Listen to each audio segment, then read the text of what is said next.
All right, so we're in here. I'm gonna let the video upload right quick.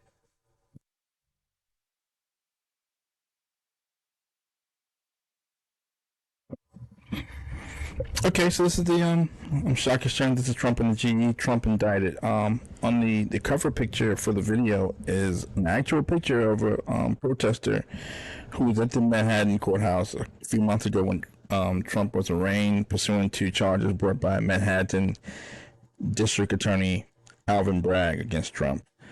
Tonight he's been indicted on federal charges.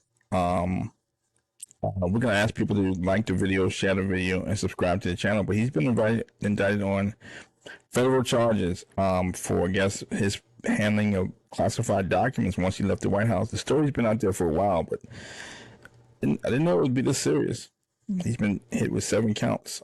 This is the official list of indictments. 7 charges. It's coming from ABC News. Willful retention of national defense information. Maximum penalty of, if convicted, of 10 years. Conspiracy to obstruct justice, maximum 20 years. Withholding a document or record, corruptly concealing a document or record, concealing a document in a federal investigation, all maximum of 20 years. Scheme to conceal, maximum penalty of 5 years. False statements and representations, maximum of 5 years. I have my own sort of initial thoughts about it. Former President Donald Trump speak directly. Okay, so here goes. Try to share my screen of his reaction to the indictment.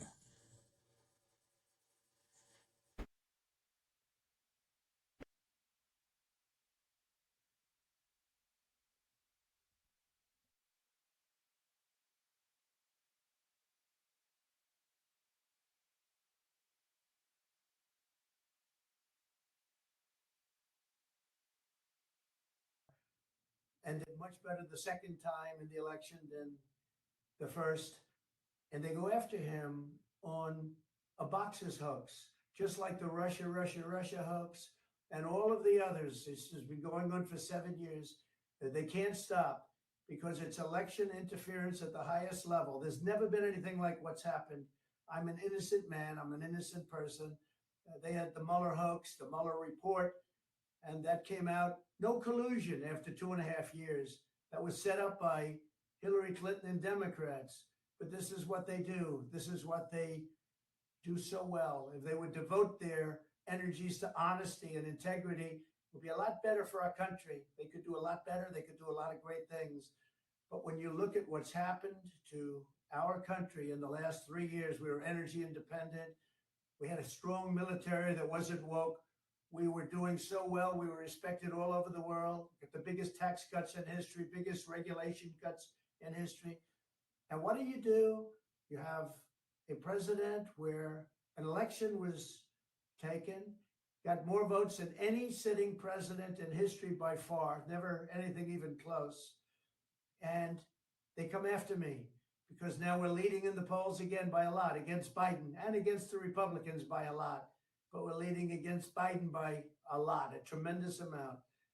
And we went up to a level that they figure the way they're going to stop us is by using what's called warfare. And that's what it is. This is warfare for the law. And we can't let it happen. We can't let it happen. Our country is going to hell. And they come after Donald Trump, weaponizing the Justice Department, weaponizing the FBI. We can't let this continue to go on because it's ripping our country to shreds. We have, and this shouldn't be one of them. It's a hoax. The whole thing is a hoax.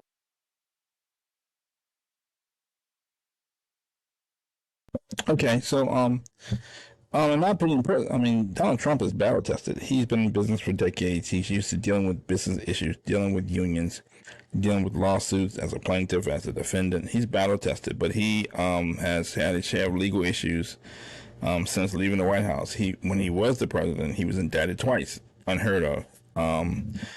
He's been indicted for, or he's been charged with falsifying business records by Manhattan DA Alvin Bragg, which I mentioned earlier. He's been investigated by New York State Attorney General Letitia James, He could be indicted by Fulton County DA Fannie Willis in Georgia, pursuant to a potential role in tampering with or interfering with election results in Georgia in the last election. So he has a fair legal issue. He was charged with sexual misconduct pursuant to E. Jean Carroll a couple of weeks ago, where he has to pay.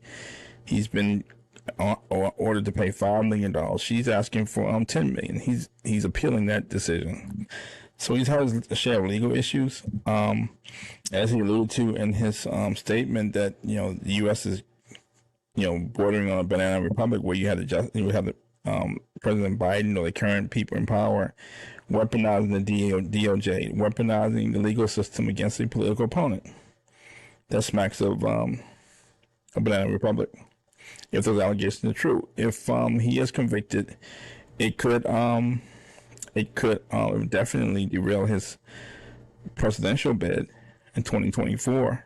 He could face serious jail time. If he's not convicted, it could endear the public to him even further. He already has a big name brand. He's very popular with the public. That's why he won in 2016.